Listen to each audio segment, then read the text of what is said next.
I'm delighted, Mark Tully, to be here in a conversation with you. Well, I'm honoured to be in conversation with you. Yeah. Having read your book, I can see how learned you are. Well, much more learned than I am. No, that's not true. And Mark Tully needs no introduction. And I'm delighted that he's gone through the book, and we've had a conversation before about his views on the book.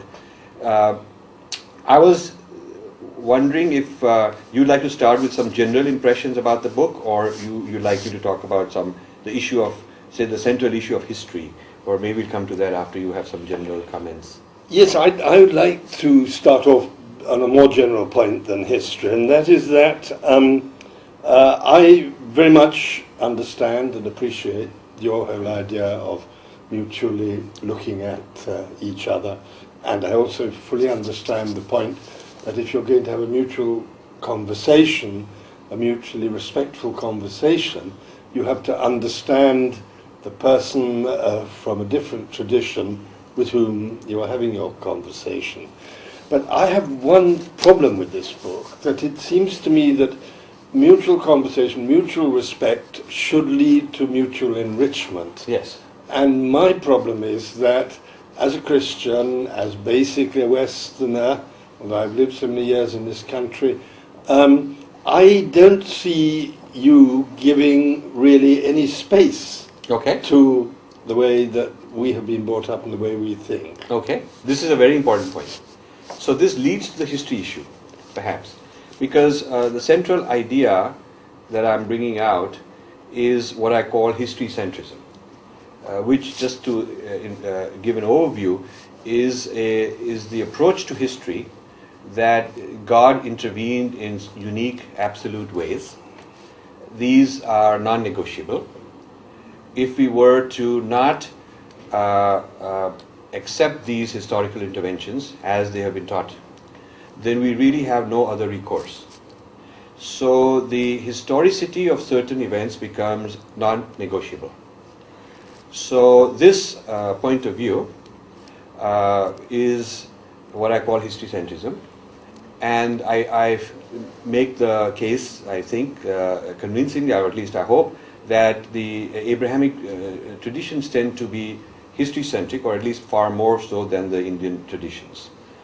Now, the issue I have with history centrism is it won't allow an alternative approach which says I am a good person, like Gandhi, but I am not part of that history centrism. But if the person is living a good life and believes in spirituality and is very good to human beings, but is not part of that history centrism, then the attitude of Christians, at least the clergy, not all theologians, but many of them, has been that this won't do.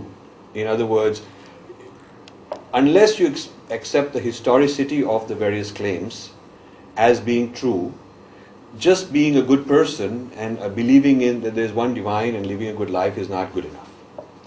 Well, you see, I think that perhaps that is not allowing sufficient room for modern thinking among Christians, not allowing sufficient room perhaps for developments.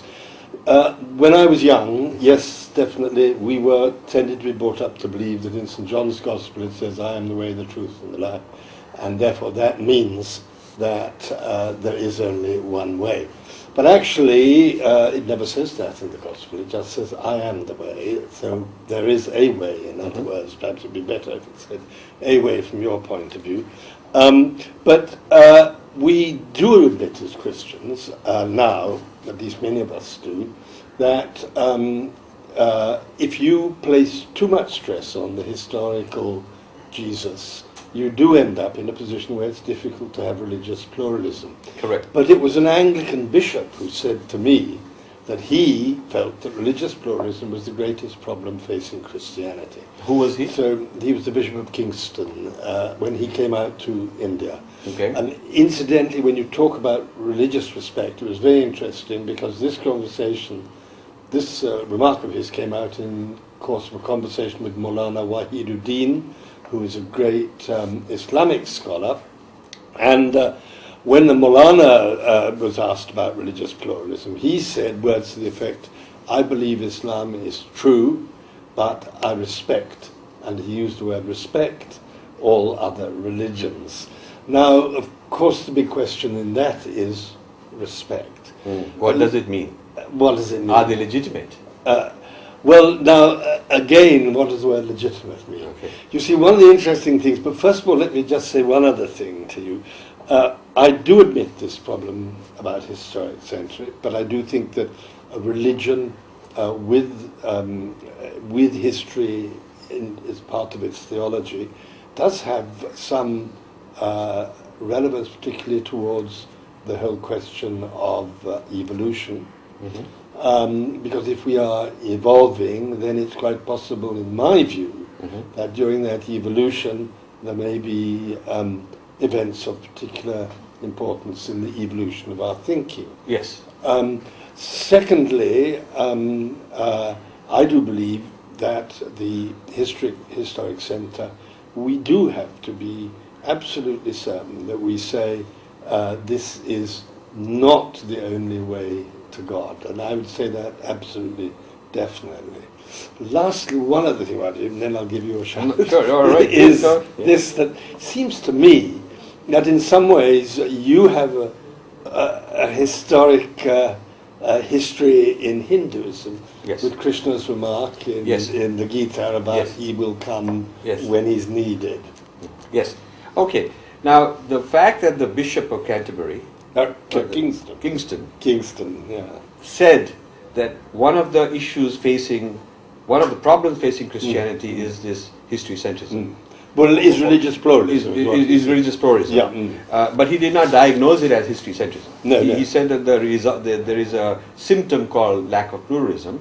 I'm diagnosing that symptom and referring to the underlying cause as history-centrism. I think the word, I can't remember the word he used, but I think he was talking about something slightly broader than history-centrism. Okay. The overall exclusivity of Christianity. Yes. The sort of exclusivity which at one stage, but yes, no longer, yes, led the Catholic Church to say there is no salvation outside the Church. Right. That sort of exclusivity. So if the lack of exclusivity, of course, that translates to lack of pluralism, the exclusivity leads to lack of pluralism, then my philosophical question is what causes the exclusivity?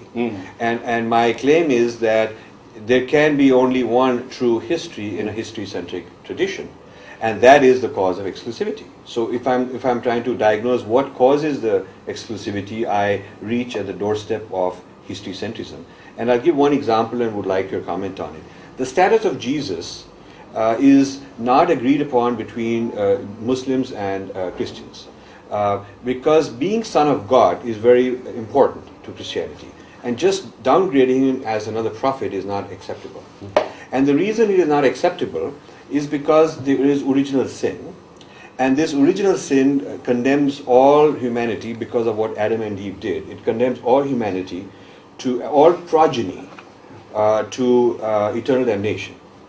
Now, the only way to repair this condition, because God feels sorry for people, wants to repair the condition, is to incarnate the Son of God, and through his sacrifice allow a way to redeem the original sin. And this is the Nicene Creed. What is the Nicene Creed? Which is a required belief of all the Christian denominations.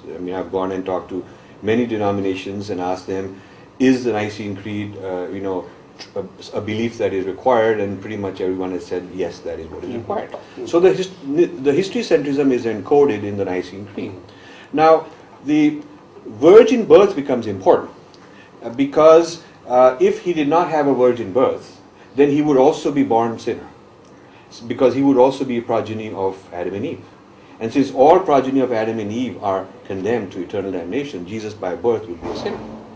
And to prevent that from happening, he's the only person ever born who is not progeny of Adam and Eve because of virgin birth.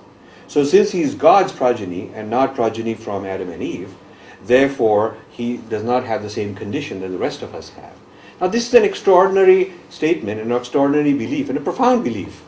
And therefore the Muslims removing that he's Son of God and the virgin birth, and saying we love him and respect him, most serious Christian theologians will say that won't cut it because you undermine the whole system, in a sense. Now, this is an example of history-centrism versus history-centrism. And now, to give you the flip side, if Muhammad is in fact the final prophet and supersedes the teachings of Jesus while respecting Jesus, but saying you are running on Windows 7 and we have got Windows 8. So it's more recent. That's sort of the Islamic argument. That not that Windows 7 was bad, but we have a more recent version, and therefore everybody should upgrade to it. Now, if you want to validate that, the Muslims have to not accept Jesus as the one Son of God, because a Son of God cannot be superseded by a regular prophet. So he has to be brought down or brought to the level of a prophet, a great one, a very extraordinary one, but still just a prophet. So for Islam to work, Jesus' virgin birth and Jesus' being Son of God cannot be upheld. Otherwise the prophet cannot really supersede Jesus. And for Christianity to work, that one requirement that he is Son of God and had virgin birth cannot be compromised. So you have two systems of history-centrism whose exclusivity comes by virtue of this requirement. But you see, I'm not sure that you're right on the virgin birth. Okay. That is one interpretation of the virgin birth. Okay. I was recently in a church in Eastbourne dedicated to St. Mary the Virgin. Okay. And the priest at Christmas time preached a sermon saying he didn't believe in the virgin birth. Okay. One of the great debates, you see, Christianity isn't quite as written in stone, I don't believe, as I think with respect you imply.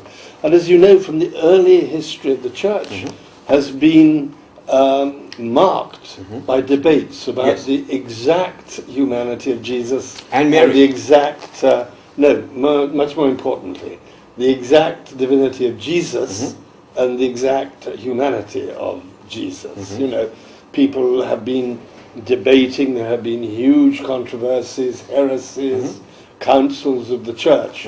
Because, but nowadays, more and more, Christian theologians, I think, are saying that, or at least lots of them are saying that, you know, we can't be totally precise about these things. Son of God is another thing. Tomes of books have been written as to exactly what Son of God means, and also don't forget the term Son of Man,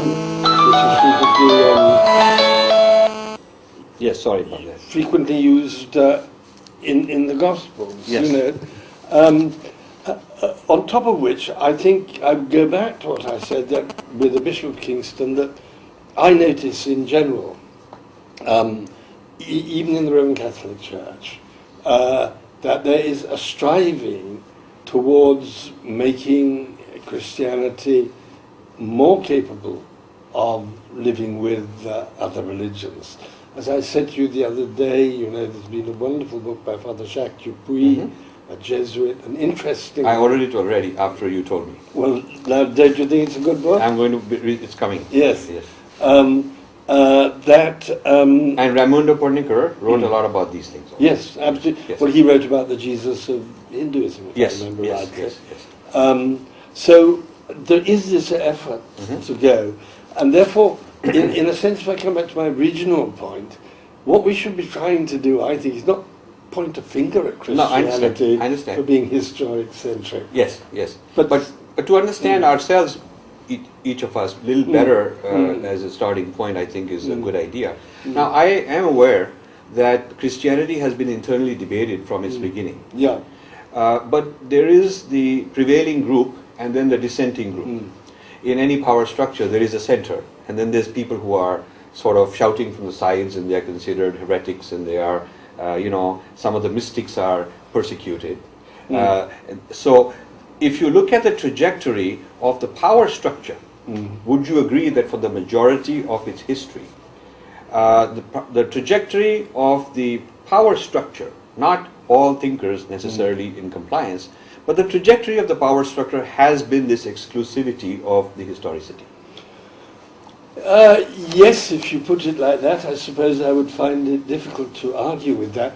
But after all, what we're talking about is having a discussion in the early 21st century. Where things have changed. And yes, and the whole point of our discussion and your book Yes. and many other discussions is How to move forward. how to move forward. Yes, you see. I want to get to that. One Yes. other thing I would say is that whilst, yes, I would argue that on the whole the exclusivity has been central to the teachings of the Church, and there has been the whole missionary enterprise, and there was the second bishop of Calcutta, the famous Bishop Heber, who in one of his hymns talked about the heathen in Yes. their blindness, Yes. bow down to stick and stone.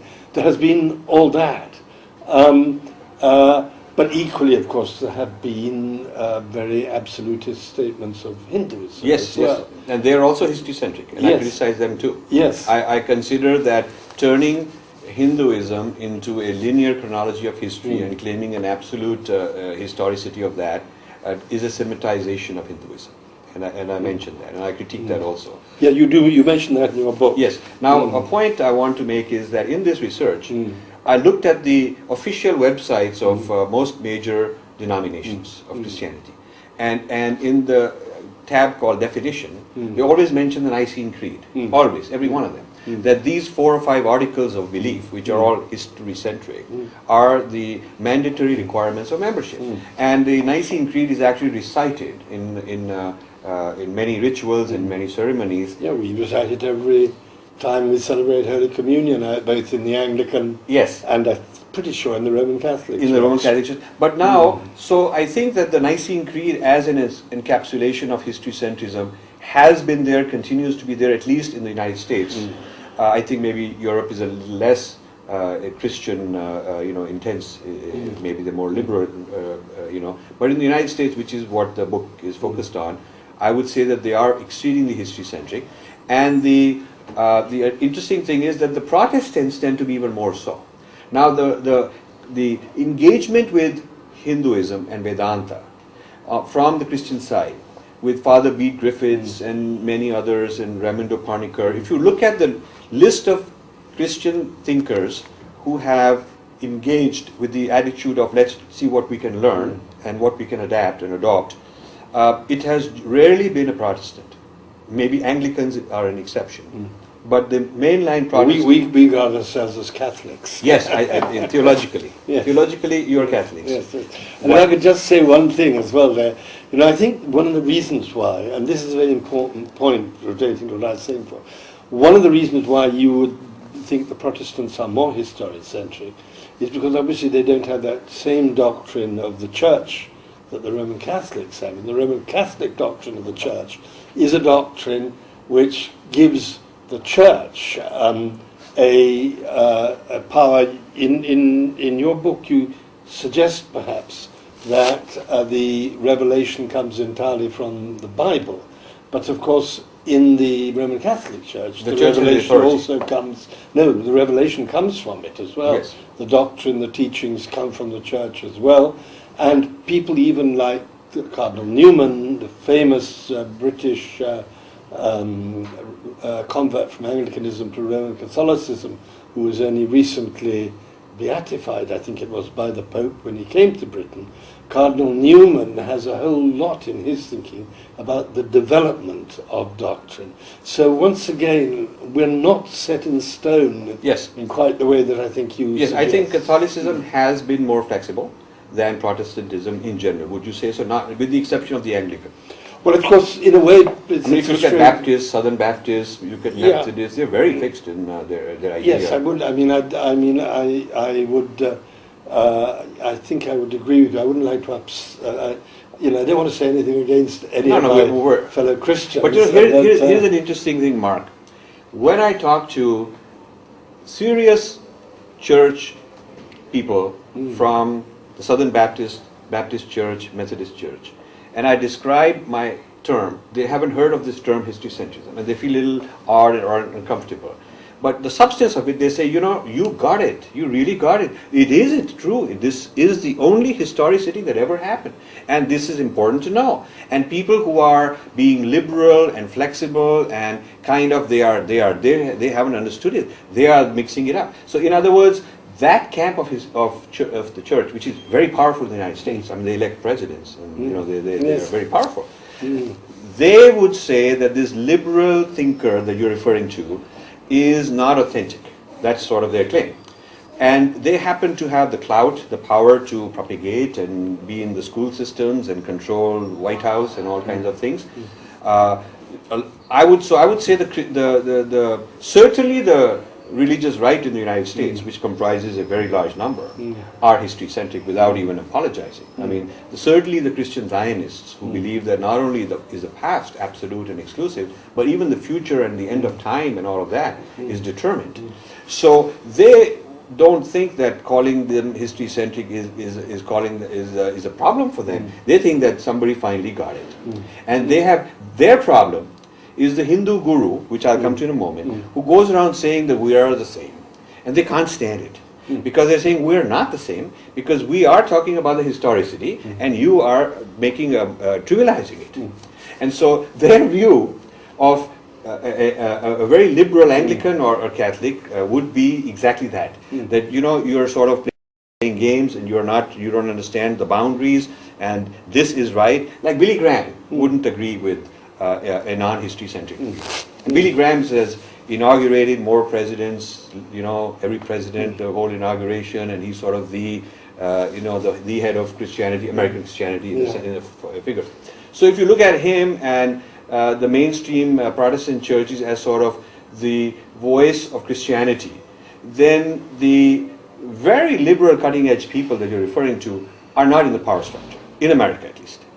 No, I think that's sad. That is sad. I think, again, to say for my own church, the Anglican Church, the Episcopalian Church in America, there are some very liberal thinkers, and of course some of them are so liberal that they're threatening to create a schism within the church. Yes. But what I would say to that is two things. I would say, yes, but that doesn't carry our discussion any further forward. It gives you a base point. And it gives you a well, yes, in a way, yes.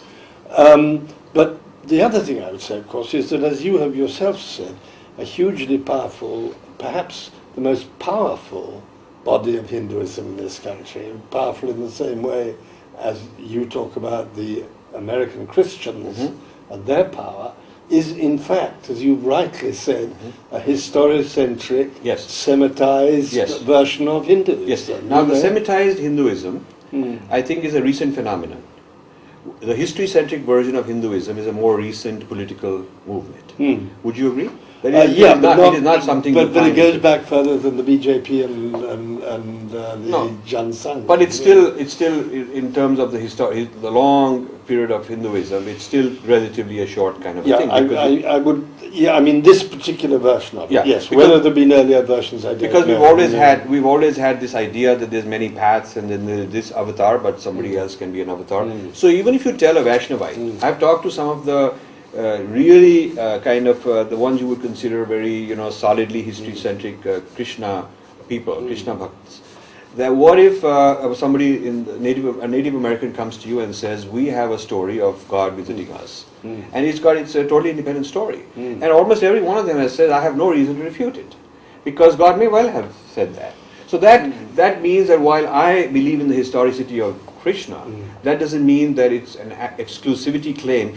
You see, the exclusivity claim doesn't arise because there is no condition equivalent to original sin which has to be redeemed, which only can be redeemed once by one Son of God. That condition, the starting point being is different. But of course, again, the whole doctrine of redemption is under question, has been questioned before, what exactly is meant by it.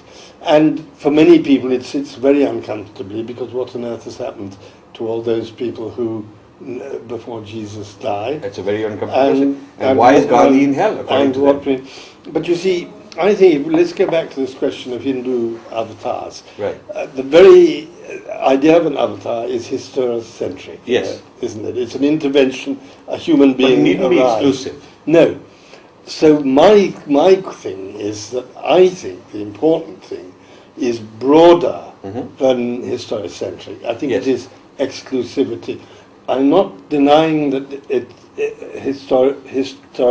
history isn't at the center, in a way, of this exclusivity. Okay. But the crucial thing that we have to get over, I think, and the crucial discussion which could be held, I believe, is how do you remain a Christian and yet not be exclusive? Excellent. So I've asked this question to several Christians. I've said, would you be willing to, as a good Christian, and one of the persons who's worked with me for 1 or 2 years is a really solid Christian, theologian, teaches, and I've asked this question, and she's been churning in her own head while editing this book, her questions about Christianity, and she writes an endorsement in this. And I've asked this question to lots of Christians, that would it be okay for you as a Christian to have this set of, whatever set of beliefs you want, but consider that this other person somewhere who has a different set of beliefs about God and the nature of the divine, could be that the ultimate supreme being is feminine, not even masculine, and the human potential of oneness with God, all of these ideas that others believe. And would it be, is it possible for you to say that that is also legitimate, that is okay, or does it threaten you?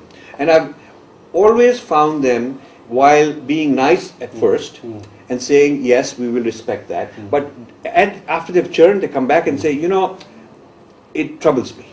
Something about it troubles me, because my doctrine won't allow space for that. What do you think of that? Well, I think it is. I would put it like this. I wouldn't quite use the word troubles, I think.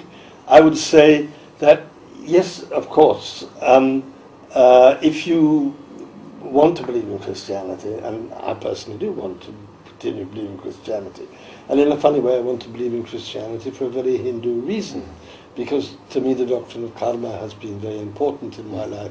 One of the reasons I've stayed in India is because somehow or other I believe my birth in India was... I think you were an Indian in a previous life, well, and you had to go and do some things elsewhere and come back home. Well, maybe. Yes. But as my karma is to have been born a Christian. And Mahatma Gandhi used to say, who you very rightly, deeply admire in your book, Mahatma Gandhi used to say that that religion into which you are born is probably the religion which is natural to you. Yes. So we all want to remain Christians. Okay. We all know that at the centre of Christianity there is a figure called Jesus Christ. We all know that incidentally Jesus is a historical figure because there is evidence for his life outside the teachings of the church.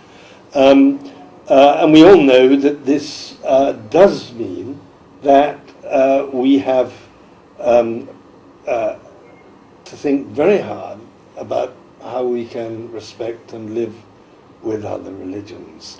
And I've actually only last week I've just completed an article for a book by in honour of the Archbishop of Delhi, the Roman Catholic Archbishop of Delhi, and I've written a whole chapter, part of it inspired by your book incidentally, in which I have said we have to develop a theology of respect. Yes. And I think that is where we should go towards, not have too many arguments about history-centricism, and that is what you talk about in your book as well. Yes, and I want to get there. I want to get there. Now, the let's look at the Hindu side of this problem. Yeah. The gurus who go about saying that we are all the same, and Jesus is a state of consciousness. So it's not a historical person. I mean, I have quoted many gurus who would say that. Yes. So their idea of embracing Christianity is a hug, which a Christian like you would say, no thanks, I don't mind being hugged, but if the cost of that is that I have to give up the historicity, the historical uniqueness of Jesus and the virgin birth and the resurrection and the whole world, the what I have called the Nicene Creed's history-centrism, if that is the price I have to pay, then I'm being asked to compromise. So there is a problem from the other side also. The Hindu hug through gurus who think they're doing a favor, and they're naive. They're not informed. So my book is also to inform them that perhaps a true mutual respect for Christians would be that you should respect their belief as being history-centric, and you should be okay with it. So the problem of being okay with the other difference and respecting difference is from both sides. Yes. So while we started this conversation saying that this is something, I'm really pushing Christians to sort of respect those who may not have any idea of Jesus and don't want to subscribe to that because they have their own tradition. I have an equal problem, maybe a stronger problem, being a Hindu, that a lot of gurus don't get it. So what do you think of the Hindu guru who goes around getting a lot of Western followers who are sort of naive? They're not solidly anchored in their own Christian idea. They don't really quite understand Christianity. A lot of them don't. Yeah. You would agree with that, right? Yes, There's a lot of them who don't. Yes. And so a lot of them are rejected. Yeah, they just sort of go into this. And then when some guy raises his hand up and asks, the guru, what do you think of Jesus? I mean, he's not well informed. So the typical guru tends to give this answer that, oh, we're all the same, it's inside your heart. And I mean, but what about all the historical events and the historicity? You've just sort of dismissed that to the side. And if I were Christian, if I had been given birth due to my karma as a Christian, I would say that's really not quite, helpful to us. What do you think of that? The guru hug. Well, I think the guru hug is dangerous. It is dangerous. It's dangerous for perhaps a slightly different reason to what you say. One thing's about Christianity, one thing's about having an institutional religion, is that there is an authentication about it. Okay. It's authenticated by the witness of the church down the years, by the historical event, the fact that there was a person called Jesus. We do know that he was crucified.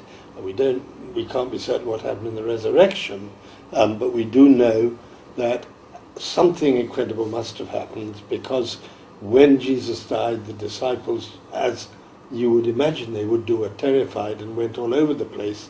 How did the church then arise out of this? I personally believe something remarkable must have happened at the resurrection. So, but all this is in a sense authenticated by tradition. Yes. One of the problems with gurus, as I see it, is that the gurus are not authenticated by anyone. Gurus are up and up, if you see what I mean. You know what I mean? This is my anubhav, my experience. This is my truth. Yeah. So a very interesting discussion is Christians feeling that this Hindu claim to truth, not being history-centric, has the weakness of moral relativism, of anybody claiming whatever they want to. Yes, the Pope would certainly say that. Pope would certainly say that. Yes. So you see I am sympathetic in the sense that I fully try to understand what history-centrism is, why it's there, and what its claims are. So history-centric claim towards a religion which is not history-centric is, what are your bearings? Where is your moral compass? What gives you certainty that your experience was not a hallucination? This is what they would often say.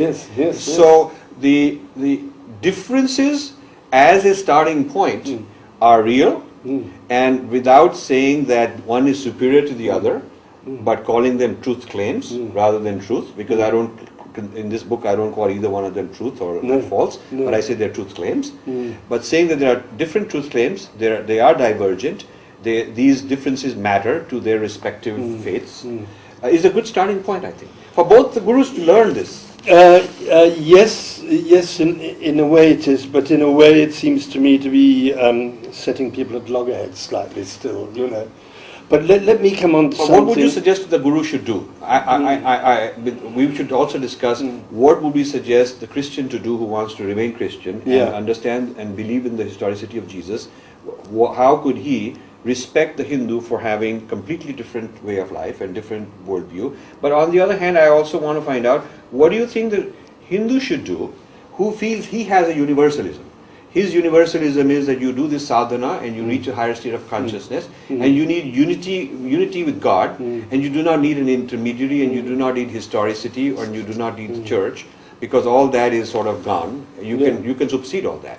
What would you suggest what would you suggest to such a person as a Christian? Well, I think I'm not sure that I have any absolute answer. But it's a good question. Right? What I'm trying to avoid all the time is to be absolute about anything. Because one of the things which I really appreciate in your book is what you say about certainty. And I have written a whole book on the certainty of uncertainty myself, quite a short book and not a scholarly book like yours. So I struggle within myself, as far as Christianity goes, to reconcile these historic claims with my conviction that the certainty of that we have to be very cautious about certainties. And I would say that as a Christian we do have one fallback position, and that is the great concept of the mystery of God, the great mystery. Yes. You know. Yes. So when we think about that, I think there are two things which you'll perhaps underestimate on the Christian side in this book. One is the mystery of God. Well, three, I would say. One is the mystery of God, which does take us beyond just bare literal historical statements. That's what I think. Secondly is the greatest thing perhaps about Christianity is not the doctrine of salvation, but what the doctrine of salvation shows, which is that the prime energy in this world and the prime energy of God as well is love. Mm-hmm. And I think that's it's a great statement, yes. Yeah, a hugely important and profound belief. The third thing I think you're a bit unfair is I do think that the Holy Spirit is a doctrine of immanence, and you say it hasn't been well developed, but after all it's been part of the Trinity, part of the creed, but you know, since the whole business started. Yes, theologians themselves, and I'm going to have a discussion with Francis Clooney, who's a well-known theologian of Hinduism. Theologians themselves say that Holy Spirit has not been developed, written about, theorized, explained. It's sort of there, but we don't quite know, we haven't figured out as much. It has not been promoted as much. Well, you know, I would have to say from my personal experience that it was always explained to me. And I can remember sitting in that church when I was a university undergraduate, hearing a sermon preached on the Holy Spirit and thinking to myself that actually the Holy Spirit is the person of the Trinity who means much more to me than God or Jesus does. And I understood the Trinity from this sermon and from my own thinking that God is the Creator, Jesus is the Redeemer, but the Holy Spirit is the presence who is immanent in us in a way and stays in us. And even if you take the question of Jesus, we very often pray that Jesus should be within us. But in that case, when a Christian sees a mandir and he sees a murti, the murti, the pratan pratishtha has been done. So the idea is that there is the divine presence, immanence in this. Why wouldn't a Christian then want a murti of this kind installed in a church? Because, after all, the divine presence is one, and the divine presence in this particular village happened to be in that murti, and the divine presence in another village happened to be in that particular deity, that particular form of goddess. So, a person who truly believes in the immanence, and that immanence is not history-centric, would therefore embrace and allow all these deities to be brought into the church. Well, I think there's one historical answer to that, of course, which is the abhorrence of idolatry in the Old Testament and in the Ten Commandments. And I can remember as a child in Calcutta seeing these puja processions with these colourful gods being taken down to the river to be immersed. And I felt a sort of horror, literally. I was appalled by it. But because of his teaching? Because of this question of idolatry, which is so important, And of course the idolatry, it hasn't been important in the sense it's important to believe in it, but I mean it has been important. It's a historical condition. Yes, it's a historical condition. But a Hindu would say, and I've had these discussions, that the idea of idolatry in the pagan European traditions from which the word idol was made, created, the whole theology against idolatry came about, is not applicable to the idea of murti. Because it is not that we are worshipping the stone as a stone. We are worshipping the divine presence as in the form of the stone. So we are not really doing idolatry. I mean, one could argue, well, Hindu theologians should argue, that our murti is not an idol. Unfortunately, Hindus have started translating murtis as idols. And you'll see Times of India writing an article that the idol of this is being immersed, and the Hindus themselves have done this problem. So naturally the Christian, looking at the word idol and being conditioned that idolatry is one of the commandments, you got to be against those guys. So therefore there's this problem. But what if we were to remove the word idol and we were to substitute the word murti, and one of my non-translatables in chapter 5 is murti is not equal to idol. And to explain this very principle, that now what happens to the church posture towards a form which the people who are worshipping that form are saying is not an idol, it is actually God's immanence. So you should translate it as Holy Spirit has taken this form and be able to welcome it into the church. Well, you see, I would say that certain... Oh God, is that mine? Sorry. Let me switch to off a minute.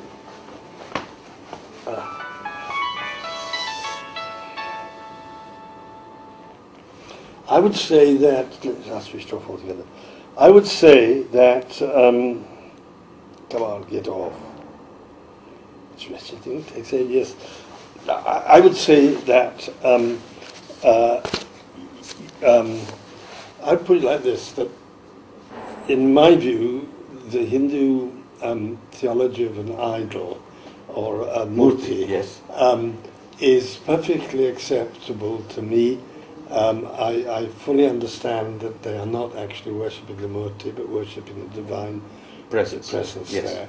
And I would say that anything which is an aid to someone feeling the divine presence is acceptable if the aid is not mistaken for the presence itself. Yes. And I would also say that in many Roman Catholic practices, actually statues are very important. But the mainline Protestants don't accept that. No, they don't accept.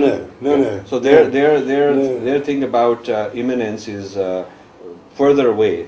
From the Murti Puja than the Catholics were, who one could argue that they might be accommodating. But you see, the question becomes political. The question becomes if they were to accept Murti Puja as divine presence and were to accept a Hindu theologian's argument that, look, you guys have Holy Spirit, so here is a form of Holy Spirit that came to my village. In my village, this was Holy Spirit. So there's nothing contrarian to that in their doctrine. So the rejection of that is entirely a political rejection. I mean, they really have no there's no mandate that says Holy Spirit does not. There is no historical exclusivity of Holy Spirit. So Holy Spirit could come. I think the point. I think that being monotheistic. Okay. Obviously, there is a greater sensitivity about the immanence of God and the limitations you can place on that belief. And you talk a great deal about dualism, but I wanted to come to dualism in a minute.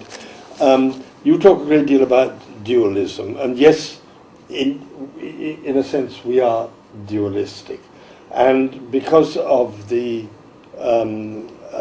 importance of monotheism to us, one has to be quite careful about immanence. Otherwise, you could end up with what we would consider to be polytheism or something other than the monotheistic belief. So the idea of Holy Spirit as immanence has limitations because it cannot threaten the monotheistic exclusivity. It cannot threaten.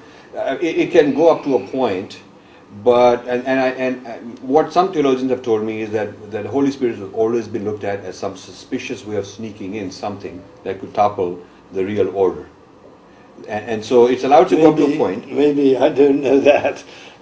I'm not I'm not a trained theologian at all, but my belief about the Holy Spirit, I think, and I would have to think a lot about this, but I would say that the Holy Spirit is immanent as something which can be immanent within us humans. I would not like to take the Holy Spirit further than that, I think.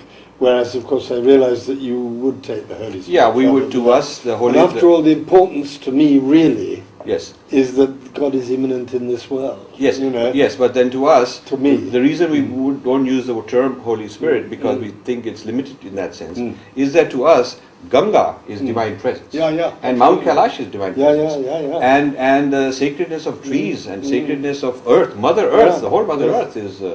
So to us, excluding the divinity of all that is sort of demolishes the underlying philosophy of Vedanta's unity consciousness. Because we think, like Sri Aurobindo's, everything is divine presence because it's the divine involuted into matter that becomes creation in the first place. So the idea that the divine presence in Christianity happens in the form of Holy Spirit, which has some containment and limitations, means, okay, this is Holy Spirit space, but this here is not. So now you're back to the sacred versus secular divide, which is there in the Western thought. Sacred versus secular. Now this problem is very sacred versus profane, as they call it. Now this is a serious problem. I don't like the word profane. Sacred versus unsacred or something like that. This is sort of, but the idea of Brahman, Sagun Brahman, as sort of the whole cosmos is a different concept than, and it would not allow monotheism to sort of contain it.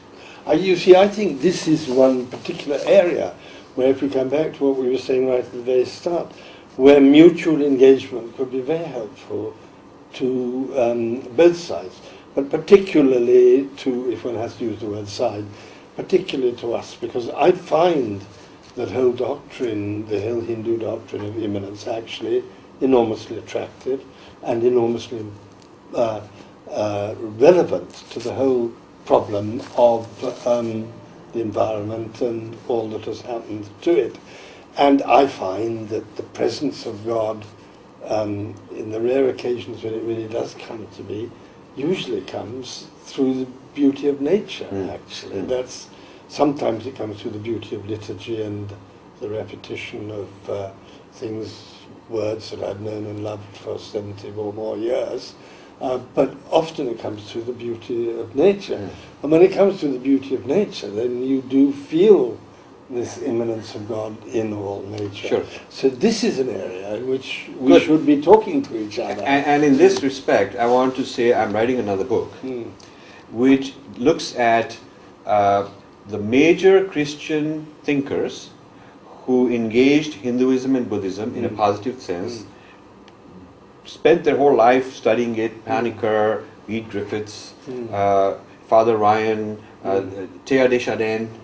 Thea de Chardin wrote a lot of commentary on Ramanuja's Vedanta, Vishishta Vedanta. He spent couple years in India.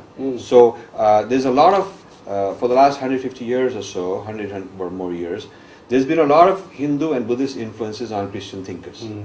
And Jung had an influence, and before that American transcendentalists brought a lot of influence. So the Hindu and Buddhist influences or spiritual influences on very serious Western exemplars and leaders, some of them official church people, some of them not so much so. Ralph Waldo Emerson resigned from the church in a famous speech at Harvard by saying that this exclusivity and this monotheism no longer suffices, and then he was disbarred from coming back to Harvard to give a speech, and he was a very big name at that time, and he actually did that. And the reason he did that is uncovered in a book that we sponsored an American scholar called Gordon to write, called Emerson and the Light of India. And Emerson had studied the Vedas. He was very deeply influenced by Vedic thought, and he'd come to this kind of a conclusion.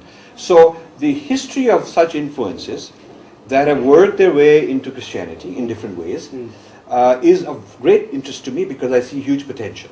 I see huge potential for this kind of work to continue. And probably the latest exemplar was Panikkar, who was really into Hindu thought for most of his life, while remaining a Christian, and wanting to see what all can be brought into Christianity from Hinduism, and always struggling with how far can I go in the appropriation of Hinduism without kind of distorting Christianity or without undermining the basic doctrine of Christianity. So this is a sort of how elastic is the doctrine question. But then I would say that's excellent work and very important.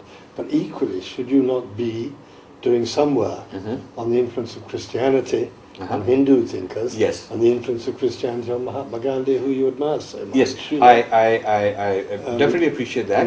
I think that's a modern, the development of modern Hinduism in the last 100 years, 150 years, 200 years, from Ram Mohan Roy, the influence through Ram Mohan Roy and various others. But you seem dismissive of Ram Mohan Roy. Well, I felt that Ram Mohan Roy was sort of not very clear. He was moving around a lot. He was a Christian, he was a Hindu, he was a Christian, he was a Hindu, kind of, he was both ways.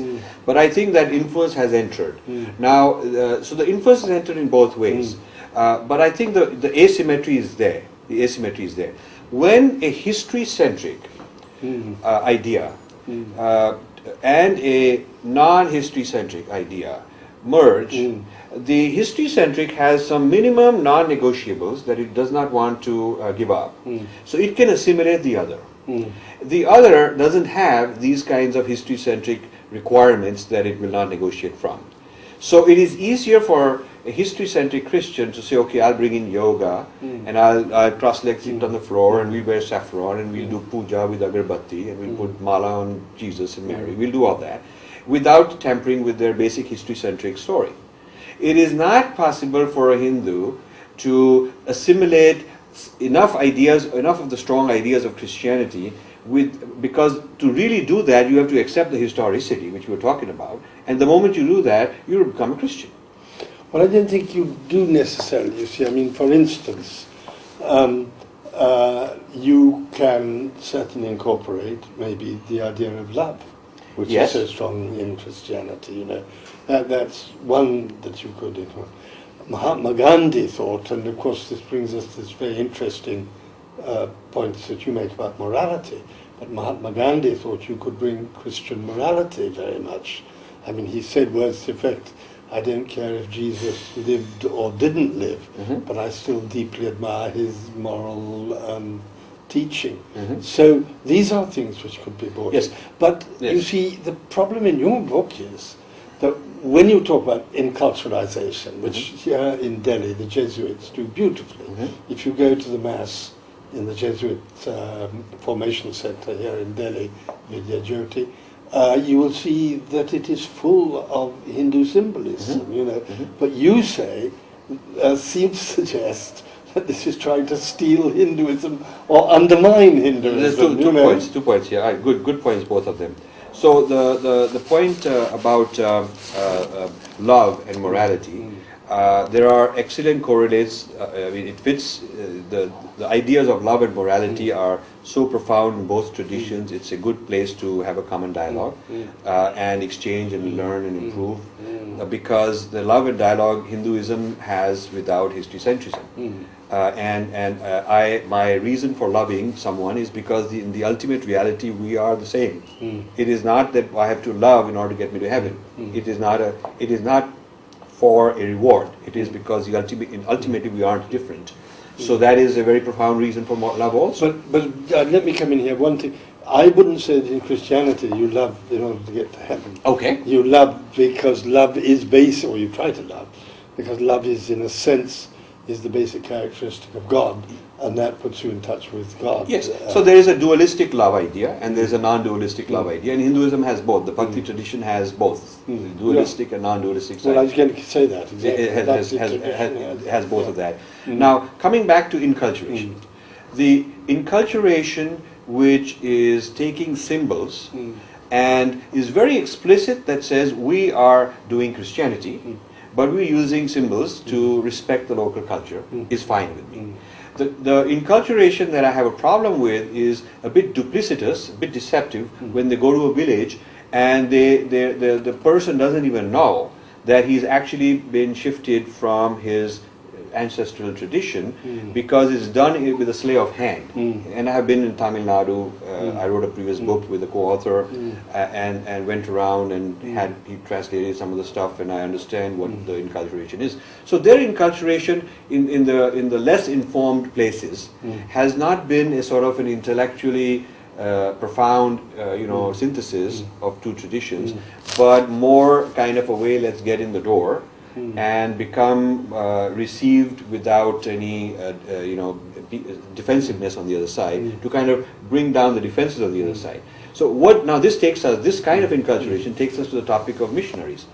Other form of enculturation, which I think is sort of has an agenda to convert. So it is very clear that I want to enculturate to bring down the defenses so that I'm received and welcome. And then once I'm welcome, I go through the next stage of saying, okay, let's do puja to Jesus. And we're not right away going to throw out the local deity, but we're going to just keep it ambiguous and undefined. But then as the person gets a little stronger and stronger into the Christian side, then we are going to, at one point in time, either for that generation or their kids' generation, actually abuse the deity as idolatry and bad things and throw it out. So if you look at how enculturation evolved in South America, which is where the church perfected it, as a 3-generation thing. First generation, get yourself invited in the door with local symbols. Second generation, have both present, the local deity and the Christian deity. And third generation, remove the local deity and tell the people that this used to be your primitive parents and they were all bad guys and now you're properly Christian. So, and then in Africa it was done. Now there is this kind of a theology happening in India. So my concern is that, and this brings us to the topic of missionaries, of conversion. So if we want to have a dialogue which says how do we go together using good things from each other so we can mutually learn and enrich ourselves, do you think it would be a good idea to say, okay, for 20 years, let's have a ceasefire on the aggressive conversion, and let's create an atmosphere where there isn't mutual suspicion that on the one hand we're having a conversation, but on the other hand these guys, boys, are out there in the village trying to mess around. So why wouldn't the Pope do that? I mean, it would be such a Pope could change the course of world history if he were to go out publicly and announce pluralism. Okay, we're not against your forms of worship. We respect your claims to truth, and we want you to accept ours. We don't see any reason to go out and convert you and call you heathens and call you bad things and so on, which they do, because I go and film all that. What do you think of that? Well, I think first of all that if you look at the documents of the Vatican II, there was the beginning of a whole change towards other religions, and there's a whole document about the relationship of the Church with other religions. Secondly, of course, I don't speak as a Roman Catholic. I am very much an Anglican. Thirdly, yes, I think the whole question of missionaries and of conversion is hugely important and quite difficult. But I think if you take the situation on the ground in India, and India is the only place I really know well, the what I might call mainstream churches, certainly the Church of North India, Church of South India, which are the offshoots of the Anglican Church here, and the Roman Catholic Church, are very, very cautious about conversion. Yeah. A Jesuit said to me recently, a lovely remark, he said, conversion is God's business, and he doesn't seem to be very interested in it. Well, that would be a very good thing. Which I think but is see, a lovely if the Pope, I know you don't speak for the Pope, but if some people at the highest authority would actually go on the record and say that, because after all, they have so many official policies, it's a very top-down, official, multinational style management. So it's not as if everything goes and people can do what they want. It's a very corporate controlled organization. The church is a multinational, if you think. So why not the CEOs of these multinationals, reflecting on what you've said, make that policy and say, we don't want to be upsetting people and bothering their cultures and going around sending armies of missionaries to convert. Well, you see, there is a problem here, because one thing which the Pope feels very strongly is that he talks about, I'm not sure whether he uses actually this, but words to the effect of the reconversion of Europe and that sort of thing.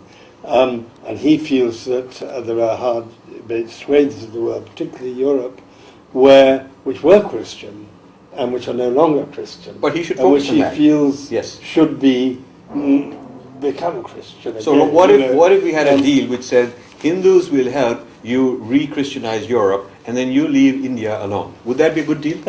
I don't think that would be the right way to put it. Okay, I think that would be alright. un-Indian and un-Hindu, actually. All right, all right. I think I come back to this original point that please, by all means, be in India. You have been in India ever since St. Thomas, perhaps, certainly a lot longer than the Imperial Church came here. And we are very happy that you are here. But to use your word, which I like so much, let us live side by side with respect for each other. And that would mean, respecting each other would mean that, in my view, that you do not go out aggressively and try and convert people. You do not go around the place saying your religion is idolatry and our religion is true. Right. You simply don't do that. That would be such a breakthrough. But if people come to you Yeah. and say, I'm interested in That's Jesus, just as I have come to you saying I'm interested in Hinduism, That is absolutely correct. then that, I think, is absolutely fine. Sure. But I do believe, and you would have to talk to the Archbishop of Delhi or talk to the Jesuits here, who we talked about before, ask them. They would be very good people to ask what is their actual view on conversion now. Yes. I just know, all I know is that in the rural areas, it's like really big business. Yeah, and there's a lot of middlemen. But Rajiv, my understanding is that is almost entirely what I would call American hot gospel conversions. I don't think the Roman Catholic Church is going out any longer. No, it's mainly Protestants and these Pentecostal types, Yeah. but it's also Lutheran Church from Northern Europe.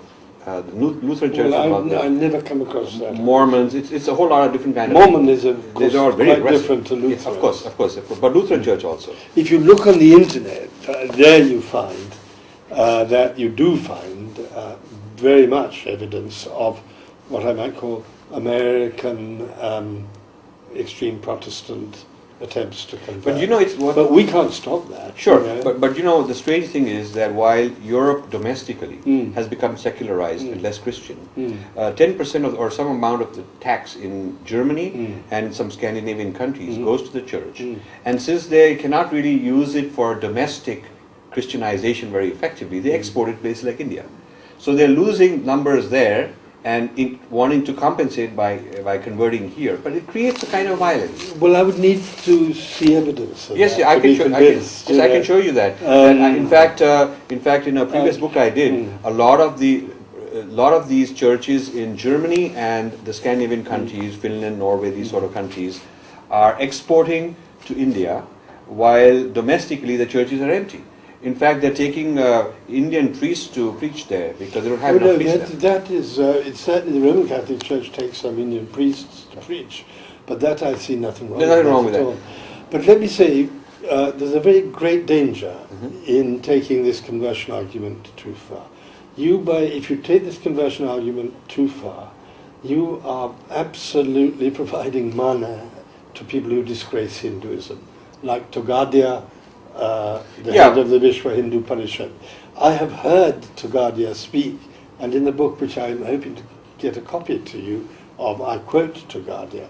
And one of the things he says to preach hostility against Christianity is to say that these people are going out and that the Pope has a special army he's sending out. But do you to convert think? people. Do you think the way that if they stop converting, it will take the thunder out of his speech? Yes, and that particular thunder. Yes. So if that is the weapon being used intellectually and emotionally to build up a huge political mobilization, then why not just deplete that by stopping conversion? Because then there's nothing to argue about. But I think, you see, we're arguing that I'm not necessarily against stopping conversion. Okay. And I think lots of us are against stopping conversion. What I'm saying is that, as I understand the position in India, and please do go and check it with authorities in both these churches, the two mainstream churches, the Church of North India and South India, which are both, as you know, were born out of an amalgamation of Anglicanism with some Protestant sects, and the Roman Catholic Church, are not going out and aggressively converting any longer. That is my understanding of the position. Sure. We cannot control the wilder extremes of Just to give you a little bit about my personal experience with Christianity and Jesus, which has Yeah. been quite positive. Yeah. I was raised in a Catholic school in Delhi. I Yeah. went to St. Columbus Yes. from the kindergarten till the end. Yeah. I never stopped being a Hindu Mm. because we went to Swami Chinmayanand's Gita classes. Mm. So we went to many tirthas. We were very much with the Ramakrishna Mission people, with various places. So through family and through my own personal study, and I was studying the Sri Aurobindo when I was a teenager in school. So that grounded me. And the Catholicism of the school was something I looked at and observed. It was not imposed on me. I mean, maybe things are different now, but at least in those days, it was never imposed on a person unwillingly or by force. And I got a really nice education in the secular fields, mathematics, physics, language, all these kind of things I studied. But the understanding and insight into the Bible was sort of like, here is a faith that some people have, and I would like to know about it. But as far as my own faith is concerned, based on the Gita and the Vedas, it was never compromised. So my take on what I got out of it was an exemplary life of Jesus, and a lot of things I can learn from it. A kind of a Gandhian view, not taking the historicity very seriously, and actually. Most Indians, when I talk about history centrism, most Indian scholars, even scholars of religion, hear it for the first time because they didn't know that it's such a big deal for Christians until I tell them. I tell them, go test it. Go test it and say, I love Jesus, I love his message, but it is not important that he's historical. And then see what reaction you get. And you do your own survey, you don't have to believe me. You do your own survey and say that, okay, if the historicity of Jesus is not important, the exemplar role he's playing, morality, love, all that we think is absolutely fantastic. So he's one of the greatest persons that lived. But the uniqueness of the Nicene Creed and history centrism is to be left out. See what you will get. Now, this discovery of mine, of the history centrism of the West, happened after I went to the United States. And there I discovered just how fixated people are with their history centrism. And that made me just go for 10 years or longer to do this research and talk to a lot of people. And I found that those Westerners who are in a yoga center, there's a lot of them doing yoga nowadays, when I asked them about history centrism, it's something that they've tried to not deal with because it's sort of discomforting that I'm doing this thing. And one of the teachings is to transcend name, identity, form, transcendence, unity consciousness, and kind of ahistorical approach. But at the same time, I have not come to terms with my traditional religion, which is Judeo-Christian. Many of them find it uncomfortable to have the conversation. Many of them are so excited to have the conversation because they think it will clarify their choices, and they will decide where to draw the line.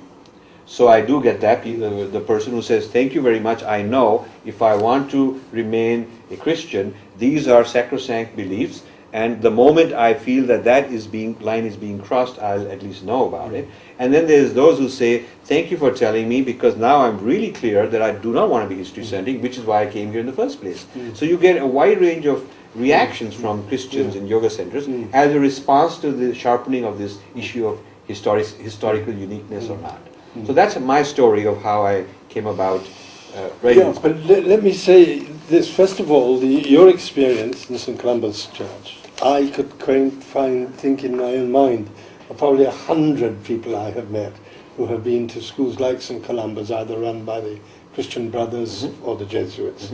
And all of them, I never met a person actually who went to one of those schools who said that they tried to convert me. Never met a single person.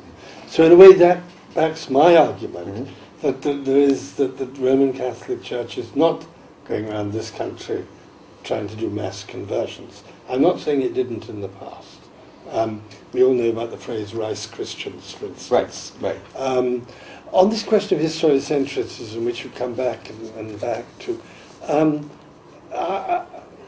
yes, I'm surprised that people were not aware of this. I mean, I was aware, of course, as a student of theology many years ago, yes. We studied the historical Jesus. I made a television program called The Four Faces of Jesus, which are 4 different interpretations of the historical Jesus. And theology has swung, Christian theology has swung at times from great interest in exactly who the historical Jesus was, to theologians saying we can never know who the historical Jesus was. Yes. So I'm surprised that people didn't realize the importance of history. But I come back to what is much more important to me, much more important than the debate about the historical Jesus, is this whole debate which you do say somewhere. I've taken a note of it. Let me see, which seemed to me to be the whole key to the book, which was really this idea of Sapsakola Dharma. Yes. And the idea then... Sapeksha Dharma. Sapeksha Dharma. Yeah, I can't read my... Yes, no, yeah, that is actually the center of the whole book. And that this means that in some ways, why do we want to get fixed on the historical Jesus? Yes. And the historicity of it, right, when there are so many areas where we could come together. And I want to explore that with you. You see, I think one of the most fascinating things you talk about is morality, and is this concept of an absolute and a personal morality, right, and this concept of contextual morality. Right. Because, again, in Christianity now, this is one of the biggest debates. Right. See, it comes up in the whole area of the most controversial issues in Christianity, like homosexuality, family planning, admission of divorced people to receive the sacraments of the church. All these things, the whole question really is, why, as Christians, can we not bring more context into morality? Yes. And why is the Pope so afraid of the relativism which he sees this as? Yes. So if Hinduism comes and explains, as you have explained, and talks from people's experience and everything, that contextual morality does not have to degenerate into rank relativism. The whole Dharma is like that. The whole Dharma is like that. But this is the sort of point. This is a big discussion. But this is the sort of discussion you should be having. Yes. Because you see, the fear is, and there's a justifiable fear here, that what actually, if you call it contextual morality, could well degenerate into moral relativism. I'll decide what moral relativism. Yeah, I quite like getting drunk. So for me, getting drunk is not important. Yeah. I'm still loving God in other ways. Or still, I think this issue has been so thoroughly examined and cross-examined and debated and argued. The flexibility and contextuality of Dharma on the one hand, and on the other hand, not letting it slip into anything goes. This is and who has the authority, and by what process, at what state of consciousness do you have the authority? But at one point, before we move on, you mentioned that you were surprised at my remark that people did not understand the importance of historicity in Christianity. I was referring to Indian scholars, especially gurus and academic scholars. I had a panel discussion on my book in Delhi University a few days ago.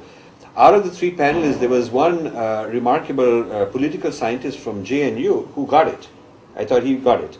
But there were two social scientists who just didn't get it. I mean, they just didn't. And then, then in so many conversations I'm having, when I tell them why the historicity of Jesus and the virgin birth and the resurrection and all that is important, and you cannot just say, we'll take the moral lessons and live a good life, and we are the same as a Christian, because there is something different about the historicity. And this has to do with the basic cosmology of God, infinite separation from man, needing intermediaries, prophets or son to come and bridge the gap, and it is not for man to raise his consciousness and every person being able to achieve it for themselves. So this fundamental difference in cosmology is very important, and I found that a large number of people in India are very confused about this, and maybe it's the guru effect. So I was referring to that. I was not referring to Westerners. I think that Westerners are very clear on the history centrism, especially I find Americans consider this to be a remarkable insight. You see, it's like a fish might not experience water because it just doesn't know anything else. So somebody comes and tells that, listen, this is history centrism. Then a lot of Americans say, but I never thought that there's something unusual about that. Isn't everybody like that? Isn't that the nature of religion? How could you be religious without that? So that's my opening. My opening in the talk is to say, okay, how many of you think that history is important for religion? Or everybody raise a hand. And how many of you think that if history were all gone, forgotten, or for some reason we just disowned it, that it would be possible to live a good religious life? And very few people raise their hands. So this is a very interesting opening for me to explain to them a different way of spiritual life that is not history-centric. So that's how I evolved this book. Now, as far as common things, let's talk about that now. How do we take this forward? I think that the mystics are a good place, that there have been mystics in various traditions, and they have experienced states of consciousness, and that I've discussed in this book, the mysticism. But you see a difference between... I see a difference because I felt that the history-centrism in the institutional power of the church always trampled upon them and did not allow them to develop lineages, because you need multi-generational, you need a guru with a mystic with a follower or lineage, then many more to really let it mature. And if they hadn't trampled upon Meister Eckhart type people and many others, then I think there would have been a whole yoga kind of tradition in the West. So it's the mystic is not a power-oriented guy. So my feeling is that the society at large didn't go and give them enough support against the establishment to create an alternative approach. Like in India, if a mystic comes and says, I have had this experience, you'll have 1 million people at his doorstep. So why that didn't happen in Christianity when there were mystics, and why they didn't get the support, But there are mystic traditions. I mean, for instance, the Jesuits have a very closely well-defined tradition of mysticism. There are, what I thought, where I did think there was a difference, was slightly different, where you talked about samadhi. Right. And that as being a permanent state, basically. Right. Whereas, yes, Christian mysticism, of course, does not put you permanently in touch with God. And that's very big theological point. But what would be very interesting would be to discuss, though, whether in fact, rather than in theory, if I could put it like that, Hindu mystics do experience long nights of darkness, which Christian mystics very commonly do, Yes. And you had the whole question of Mother Teresa's amazing revelation in her book that for years she felt out of touch with God. St. John of the Cross, for instance, is another one. Whether really, because you see, it's going to be misleading for people if one's going to tell them that there is this experience you could have where you are constantly on what I might call a spiritual high, when in fact they're going to fall over the cliff sometimes, as the Christians have experienced. But you see, this takes us to... And one more thing. Sure. If not, if it is right, that if it is, come to history perhaps, almost, if it is historically, experientially proved that you really can have this constant state of spiritual high, then it's a very important lesson for Christian mystics and people who are interested in mysticism and are Christians to learn. Yes. Now, this idea of Satchitanand as the nature of the self and as the same essence as God is so sort of deep in Hindu ideas, among Hindu ideas, that the recovery of that being a human potential available to everyone is sort of a fundamental tenet. So to say that the mystic in theory can reach a certain state temporarily and not as a permanent state denies that permanent state is his very essence. That is the very essence of the person. So let me just interrupt there. I just want to be clear on one thing. The fact that Satchitanand is within you in a way, and the fact that you are part of the one great unity, does that mean, though, it doesn't clearly mean, because this is a fact as far as you're concerned. Sitting here, Yes. we are part of the one great unity. Yes.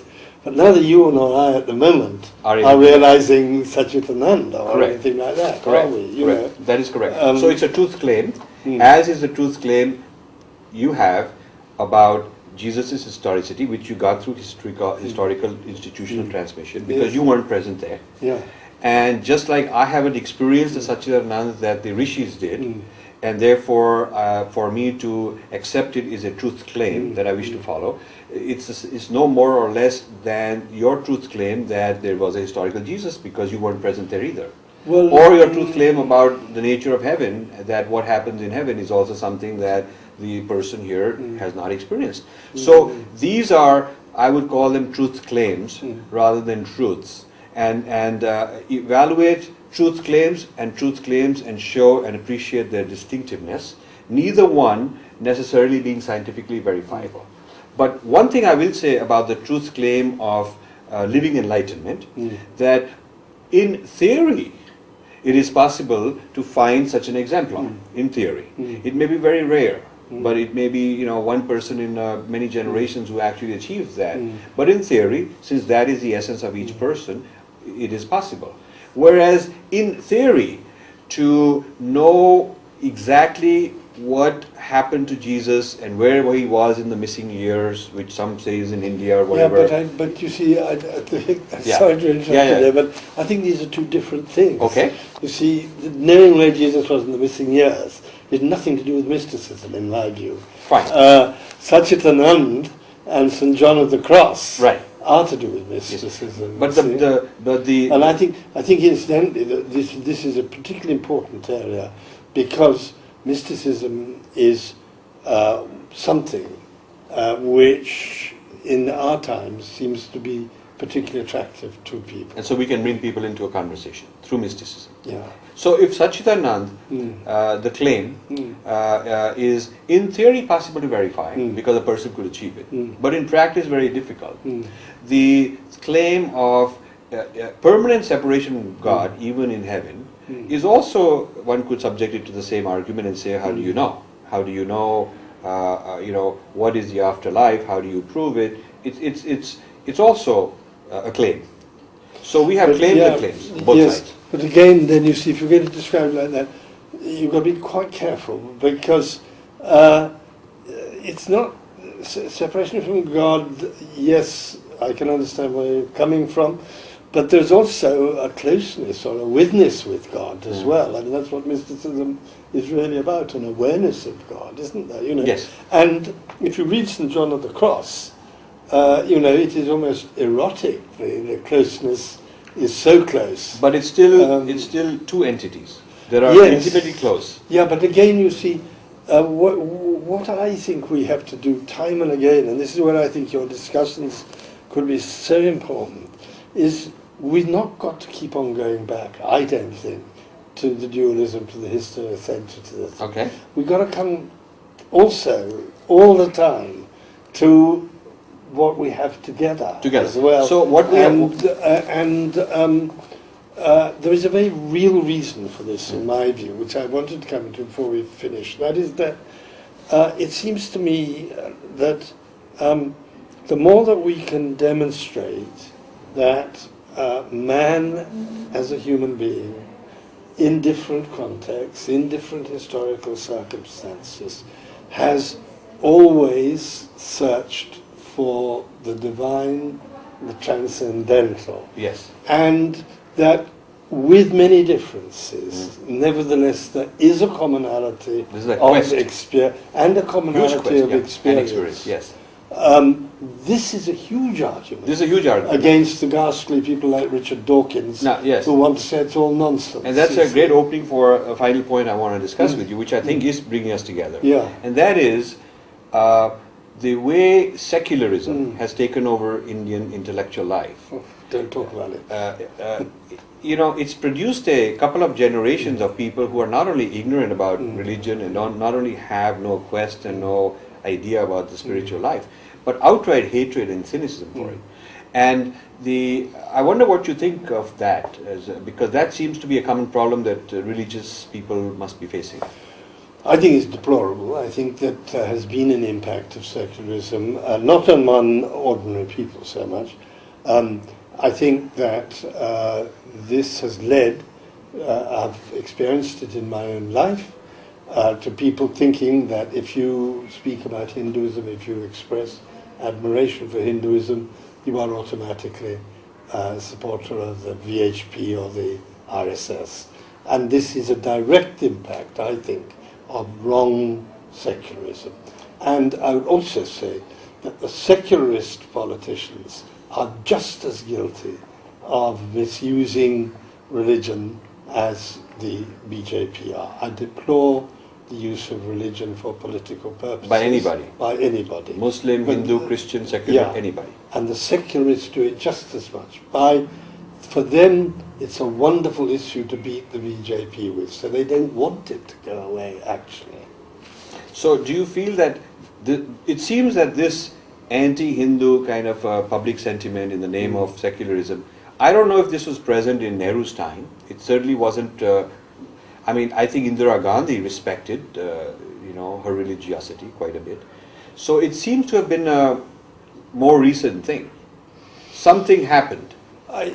And something happened, and I wasn't in India at that time, and I was visiting but not living here. And I'm wondering what happened that polarized this, that there is one camp only that can champion Hinduism, and anyone who champions Hinduism is going to be by default branded a part of that camp. So, anytime I talk about why Hinduism is distinct or give a talk on it or whatever, then I have to defend why, I'm not a member of BJP. And this is a very, very amazing. I don't get this question in the United States. I don't get, Americans do not think that a person, that an Indian who's lived there for 40 years, if he talks about his spiritual tradition, that there's some kind of political agenda or something wrong with it, because Americans expect that everybody would be talking about their spiritual tradition. But somehow in India it's considered, suspicious. And I wonder if you have an insight into why this sort of a recent thing. Well, I think the more prominent the BJP has become, the more it's become a major political force in the country, the more that the Congress has hollered about secularism and given this mistaken view that to be secularist means to be anti-religious, yes. And that anyone who is religious is communal. I think that is perhaps one of the reasons why it has increased. But there was always a certain strain. Nehru's own attitude to religion was quite strange. Yeah, he was mixed up also. But he was not against it. No, he wasn't against it, but I think he was deeply influenced by Western rationalism. But Gandhi, for sure, was very deeply immersed in Dharma. Oh yes, absolutely. So until then, things were, if he had it his way, if it wasn't Nehru, but a Gandhian kind of a nation, then there would be more power in the panchayats, in the villages, and the traditional lifestyle, the native spiritual tradition would be empowered. So it's interesting that the party that sort of claims allegiance to Gandhi, Mahatma Gandhi, is actually, in its actual views and lifestyle, quite the opposite. Yes. Yeah. So that you share. Yes. So now the academic authorities who seem to control, a lot of the textbooks and journals and syllabus and what gets in, seem to be this view that we've just called the secularist kind of a problem. Is it correct to say that this is a Western influence, and it's a huge amount of funding, whether it's the Ford Foundation or whether it's foundations like that, and I'm not picking on any one of them, but a huge spread of Western soft power through ideologically brainwashing a couple of generations of young Indians, taking them to the West, getting them educated, sending them back, has produced this sort of an outcome. No, I don't think it's so much that. Okay. I think it's more to do with the whole completely muddled thinking about what is secularism, what place religion can have in the life of the country. It's the sort of muddled thinking which leads to some of the absurdities in the West, like arguing whether it's right to celebrate Christmas or not, that sort of thing. Right. It comes down really to that. And it's absurd in India, because India, basically, apart from this academic nonsense, the everyday life of India is a demonstration that people should be allowed and are allowed and peacefully do practice their religion totally openly. You Sure. know? I mean, I've often said this, but it's unimaginable in this country to think that anyone could say to a woman, take your burqa off, or a sada, you're not allowed to wear a pagri. Right. So I think the academics who do these sort of things, and it's also political, because again, you see, when the BJP was in power, then you know all about the rows about the history textbooks and how the Big fight over that. yeah. Big fight over that. And now the Congress is back, and so they want to obscure all Pendulum that. going back and forth. Yeah, Yeah. yes. So, yes. what do you think of Indian media? Because as a important and famous, prominent media person, what do you think is happening in Indian media? Because I find it very strange. I mean, especially its treatment of religion and its treatment of serious issues. I mean, I don't get this kind of a topic of discussion on television. I don't get it in newspapers. I see some pop culture and Bollywood and all that is fine. It's more like infotainment, or my idea is that this Times of India is like a tabloid now. What do you think? Well, I think, to be fair to the media, that I think in the Times of India, Hindu, Express, the newspapers, most of them do have comments, not so much about religion in a theological sense, but more or religion in a political sense. Yeah, the violence, but the fights. Spiritual, Okay. they do have. Okay. Of course, the fights which break out from time to time are reported, but sadly, again, the background to those fights is frequently very badly reported. So everyone goes away thinking it was a Hindu-Muslim riot, when really it was some Hindu politician or some Muslim politicians causing trouble because he was going to get political benefit out of it. You know? So you don't get, what you do get though is columns on spirituality. And the Hindu has one every day. Generic, very generic kind of, not very deep though. Well, yes, but how deep can you be in 800 words, you know? Do you think the problem is that we do not have religious studies as an academic discipline in India, which in the United States is a very big discipline, to take a formal university course on comparative religions and get coverage on what the religions are saying is one of the most widely available humanities curriculum, of course. And here we don't have religious. In Delhi University, there's no religious No, studies. you see, there's this strange contrast in this country, where a country where people of all religions live together peacefully, basically. There are occasional outbursts of trouble, but there are outbursts of trouble almost anywhere. And as I said, these are usually political, not religious. At the same time, you have a government and the whole sect, and very influential sector, who say, don't touch religion, don't touch religion, don't touch religion. Right. In part, to be fair to them, in part it is because, of course, they see religion as being the issue which split the country. So you think it goes back to that? And think in part it does. Yeah. In part it does. Because for me to submit a book proposal like this, if I were to say a topic religion, mainstream publishers not interested. They think it's a BJP book. I mean, they just don't get it. That there is such a thing. There's a legitimate pursuit of religious philosophy and comparative religion as an intellectual pursuit, and it has nothing to do with any political party right now. So but you are being allowed to promote it. Yes, I am having a good time, and I'm being interviewed at a lot of TV places and having a lot of events. But I'm just reflecting the cynicism that's out there also towards. Yes, I think it's fear as well as cynicism in a way, and it's unthought out reaction as well. But I must say that I'm very happy at the openness with which this is being received so far by people from all sorts of backgrounds who feel that it's at least raising some questions they want to think about and starting some conversations. So that takes me to the final point. We're going to have a Banaras Hindu University event January 31 next year. I'd love to invite you for that. And our mutual friend Navarro is organizing it. To continue this conversation with more people. And I'm hoping that you can bring some Jesuits or Anglican theologians or people like that, and we can see the common ground more clearly.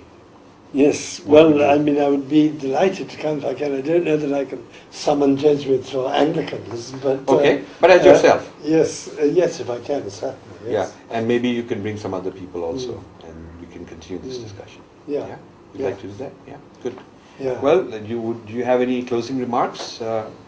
Or No, my only closing remark would be that I hope that from this book arises another book that Rajiv will write, which will be one which will now look at not just looking at each other with mutual respect, but achieving mutual benefit out of that respect. Yeah, and I definitely want to make this take this up as a commitment from my side, because I am working on what would be a spiritual path which doesn't compromise the minimum requirements of either and gives the maximum benefit to each other.